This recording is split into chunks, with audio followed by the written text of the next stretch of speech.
Hey, salut à toi l'ami, j'espère te trouver avec la super forme aujourd'hui. Bienvenue dans le podcast Eric.solution. Je suis Eric, ton spécialiste pour le développement rapide de ton business sur Internet et auteur du livre Comment réussir financièrement grâce au web.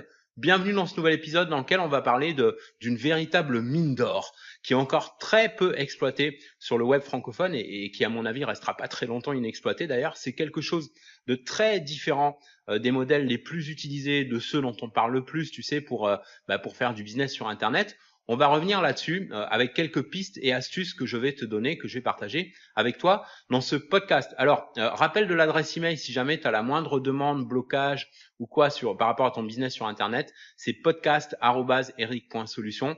podcast@eric.solution, solution avec un S à la fin. N'hésite pas si tu as la moindre question par rapport à ton business en ligne. Alors, sur Internet, tu le sais, on peut trouver beaucoup d'opportunités pour faire des revenus 100% en ligne, parfois des bons plans, voire des très bons, mais parfois des mauvais aussi, c'est clair.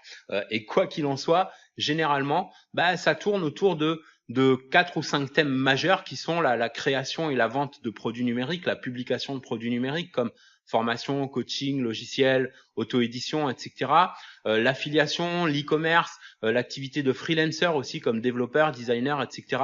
Bon, il y a d'autres modèles que je connais un peu moins, comme le trading en ligne, la crypto, etc. Et puis d'autres modèles sans doute que j'oublie. Bref, on a déjà parlé un peu de certains de ces modèles et celui sur lequel j'aimerais revenir avec toi, dont on avait déjà plus ou moins parlé aussi, mais sur lequel je vais aller plus en détail aujourd'hui, c'est celui de super freelancer. Alors, super freelancer, c'est quoi? C'est fournir des services que tu peux faire sous-traiter. Alors pourquoi j'en parle avec toi encore aujourd'hui? Parce que ça reste encore très peu exploité sur la toile francophone, donc ça l'est beaucoup plus sur le marché anglophone. Est-ce que tu sais que chez nos cousins américains, par exemple, il y a des milliers de personnes qui s'intéressaient au business sur Internet, qui s'étaient lancées, tu vois, comme toi et moi, comme entrepreneurs du web, mais qui n'avaient jamais vraiment réussi à faire un centime sur Internet jusque-là, ou alors juste quelques miettes, tu vois, et qui se sont montés pourtant en peu de temps un véritable petit empire juste en revendant le travail des autres.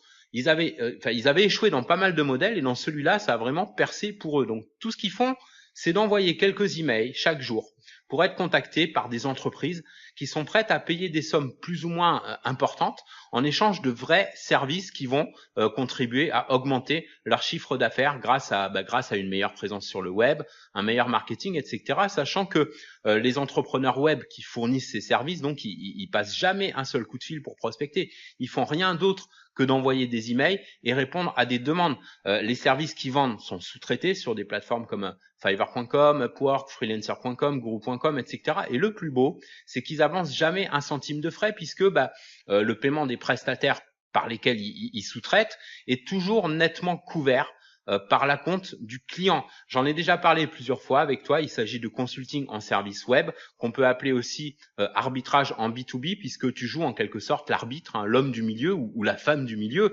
entre un prestataire et une entreprise cliente. Alors, si j'insiste là-dessus, c'est parce que c'est vraiment encore, comme je te disais, très peu pratiqué sur le marché francophone. Non pas parce que ça marche pas, loin de là, je peux te confirmer, et je l'ai déjà prouvé d'ailleurs, tu as peut-être déjà vu des exemples et des preuves de résultats, que c'est un modèle béton.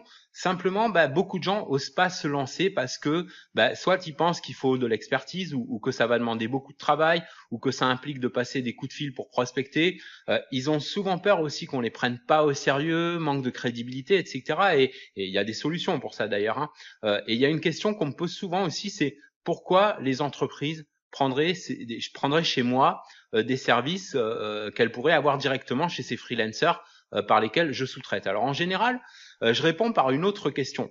Pourquoi tu crois que les agences web, elles continuent sans problème à placer des contrats à 2, 3, 5 000 balles ou plus pour du référencement Google, pour de la page Facebook professionnelle, pour la refonte d'un site web aux normes d'affichage sur les mobiles, etc., etc. Il y a plein de services, je vais pas les lister tous, il y a plein d'exemples pour améliorer sa présence et son marketing sur le web, et pour lesquels plein d'entreprises continuent à payer une blinde alors qu'elles pourraient avoir exactement la même chose sur des plateformes de freelancers. Alors pourquoi selon toi? La réponse elle est simple, c'est que la plupart de ces entreprises, à de rares exceptions près, elles n'ont pas une grande connaissance du web, elles n'ont pas vraiment une culture du web, et en tout cas pas aussi étendue que toi et moi, parce que c'est pas du tout leur activité. Eux, c'est, tu vois, par exemple la coiffure, je sais pas moi, la plomberie, la restauration, ou des avocats, des chirurgiens esthétiques, des agents immobiliers, etc., des salons de beauté, bref, des entrepreneurs offline entre guillemets, professions libérales, commerces locaux, etc., qui focalisent essentiellement sur leur cœur de métier et sont pas aussi hyper connectés que nous on peut l'être, mais qui pour autant ont le même but que nous, à savoir développer leur business, attirer plus de clients, conquérir de nouveaux marchés, etc. Et aussi au passage réduire leurs coûts, réduire leurs dépenses. Et c'est en ça que tu peux, toi, les aider. Comment? Eh ben, avec la même approche que les entrepreneurs que j'évoquais tout à l'heure, tu peux tout à fait reproduire le même modèle en passant par des plateformes francophones comme, tu vois, 5euros.com, coder.com, etc. Et même Fiverr.com où tu peux trouver des prestataires francophones. Idem pour freelancer.com qui existe en français. Bref, tu peux facilement trouver des prestataires low cost, comme on dit, et leur faire réaliser des travaux que tu revends avec une belle marge sans jamais avoir à avancer un centime de trésorerie. Moi, je fais ça depuis quelques années maintenant, en plus de mes autres business, parce que ça demande pas beaucoup de temps à gérer. Tu vois, j'y consacre genre 20 à 30 minutes par jour à tout casser, et ça rentre 5 chiffres par mois dans mon business. J'ai déjà lancé une ou deux formations là-dessus. D'ailleurs, je suis sur le point d'en sortir une autre. Il y aura un training gratuit sur ça bientôt, avec de nouvelles idées par rapport aux formations d'avant, des trucs qu'on a testés et qui fonctionnent super bien. Et en attendant, j'aimerais déjà te donner 2-3 trucs ici, parce que j'imagine que tu es peut-être en train de te dire, je sais pas, bon ok, tout ça est bien joli, on peut facilement faire sous-traiter des super services et les revendre avec une belle marge tout en étant plus compétitif qu'une agence web par exemple. Mais alors comment est-ce qu'on trouve des clients, et surtout comment est-ce qu'on va les convaincre? Justement, on va pas chercher à convaincre, on va faire en sorte qu'ils se convainquent eux-mêmes grâce à une approche différente de celle des agences web. Justement, tu sais, les agences web, faut savoir un truc, c'est que ce qu'elles font généralement, c'est qu'elles achètent des fichiers d'adresse email pour prospecter des entreprises. RGPD ou pas, elles s'en foutent royalement. Elles envoient un mail genre, tu vois, bonjour monsieur, madame, je suis X de la société Y, je peux vous aider à mieux référencer votre site dans Google, ou améliorer votre présence sur Internet, ou améliorer votre site web, etc. Contactez-moi à tel numéro. Alors, on est d'accord, c'est pourrave hein, comme type de prospection. Les 3/4 du temps, ça finit dans la corbeille, tu vois, dans les spams, etc., sans même être ouvert souvent. Mais tu as 1 à 2 personnes sur 1000, 1 à 2 entreprises sur 1000, donc qui vont vraiment accrocher. Pourquoi? Parce que ça tombe à pic en quelque sorte. Ça tombe à un moment où elles se rendent compte qu'effectivement, elles ont besoin de ce type de service, que jusque-là, elles n'avaient pas réagi, elles avaient ignoré peut-être un certain nombre de démarches, d'emails, mais elles réalisent maintenant que c'est important. Bref, faut tomber juste pile poil au moment. C'est juste un exemple d'une raison. Il peut y en avoir plein d'autres. Hein. On va pas s'amuser à toutes les lister, à toutes les énumérer, tu vois. Mais une chose est sûre, c'est que 1 à 2 personnes sur 1000 pour une agence, c'est plus qu'acceptable. C'est suffisant puisque elles envoient en masse. Elles vont gagner 10 nouveaux clients dans leur portefeuille et qui vont leur ramener chacun une moyenne de 10, 20 ou 30 000 euros, voire plus par an, si elles les travaillent bien. Et voilà, bam. À côté de ça, il y en a bien au minimum 1000, voire plus, beaucoup plus, tu vois, qui seraient prêts à réagir s'ils étaient approchés d'une façon différente, plus personnalisée, en mode, tu vois, de préférence en mode vous, plutôt qu'en mode je, tu vois, et d'une façon qui les amène à prendre eux-mêmes conscience qu'ils ont plus une seconde à perdre pour agir, même avec un budget limité, et en tout cas avec le sentiment qu'ils ont absolument besoin de toi, de ton service, et non pas l'inverse. C'est ce type d'approche qu'on va préférer utiliser si on veut développer un business en mode arbitrage. Alors évidemment, on va pas envoyer des emails personnalisés un par un à 100 000 personnes, tu vois, ça prendrait beaucoup trop de temps.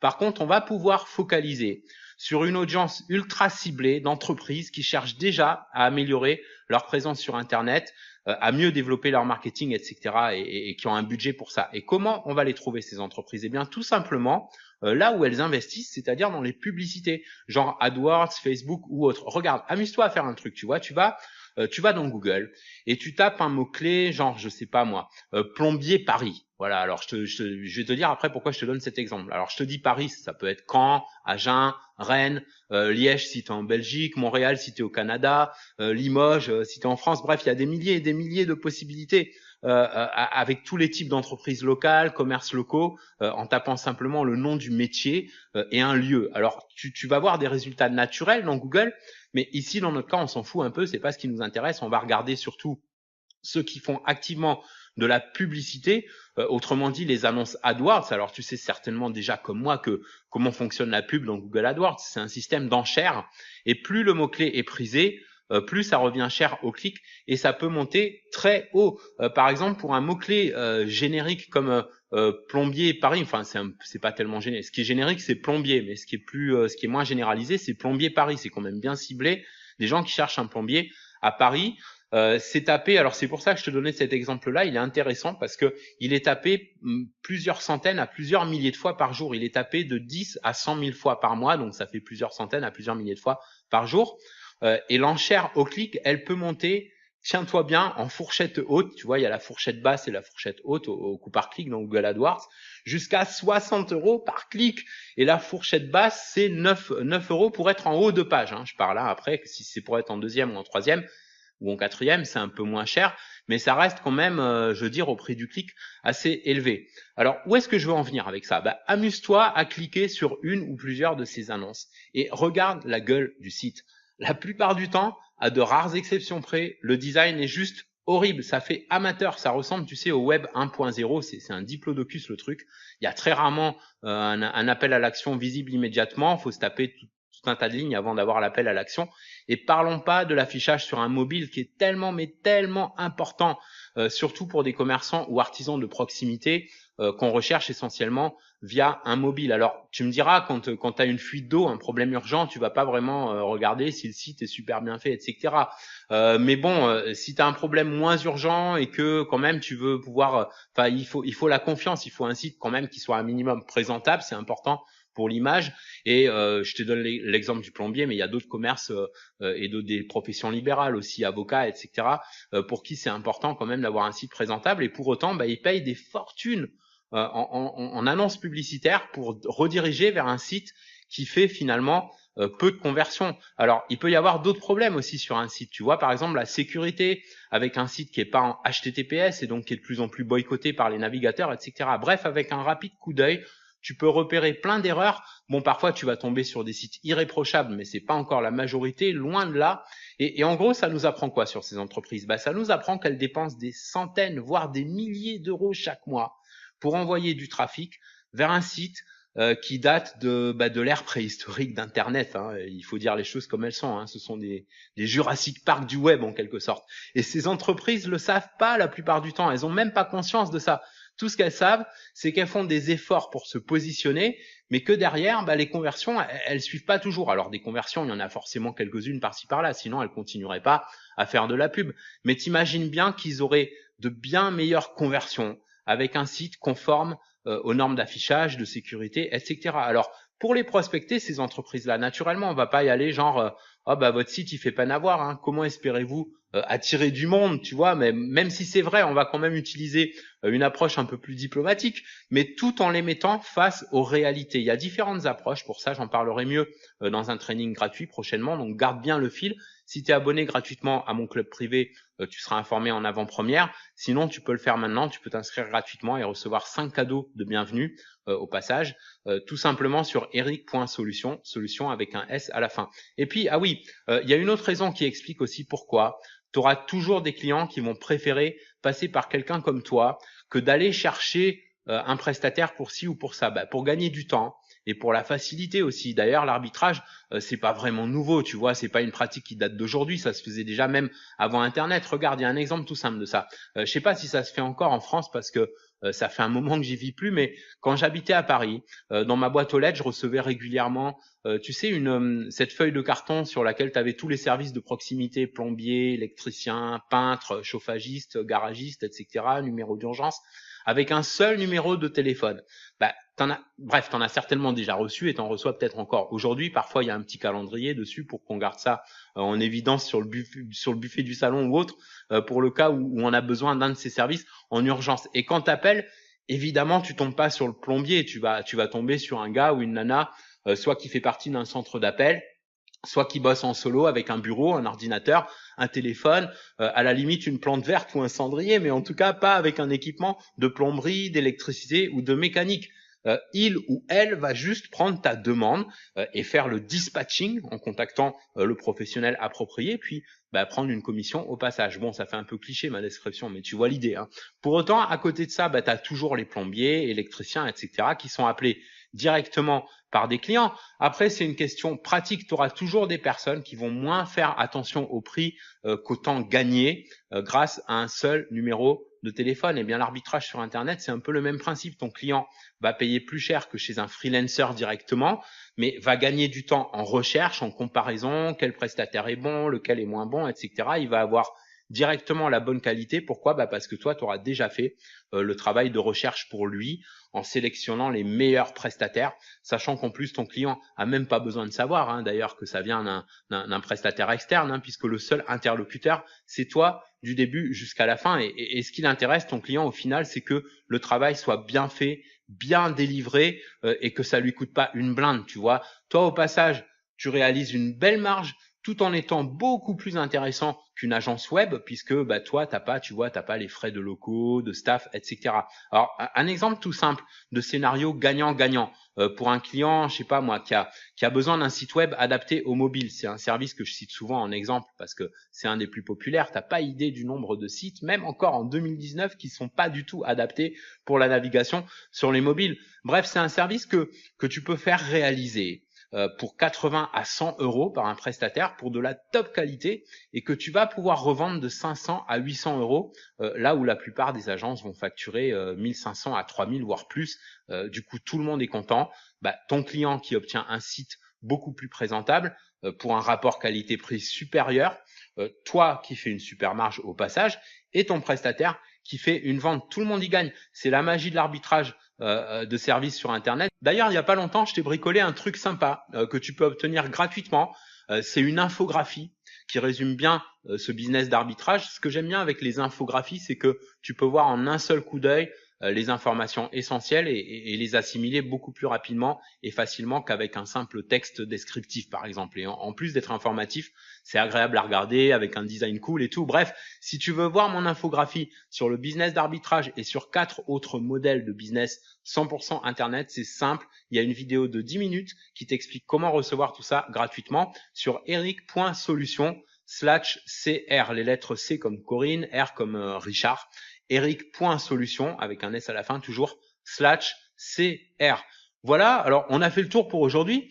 J'espère que cet épisode a pu t'inspirer pour te lancer dans ce modèle-là qui est encore si peu exploité en francophonie une fois de plus et ça représente pourtant une source de revenus massif. Si on fait ça bien, c'est pas compliqué. Si tu es déjà là-dedans, j'espère avoir pu t'amener quelques idées pour mieux développer ton business. Et en tout cas, si cet épisode t'a plu, n'hésite pas à l'exprimer avec un beau pouce tout bleu ou des étoiles selon la plateforme via laquelle tu suis le podcast, YouTube, iTunes ou Google Podcast via Google Play. Partage-le avec un max de tes amis et collègues entrepreneurs qui recherchent de l'inspiration et des idées pour mieux développer leur business sur Internet. Merci pour être là et être qui tu es. Je te kiffe. On se retrouve dans le prochain épisode ou sur un des liens en description. En attendant, prends soin de toi et fais une différence dans ton business et dans ta vie aujourd'hui.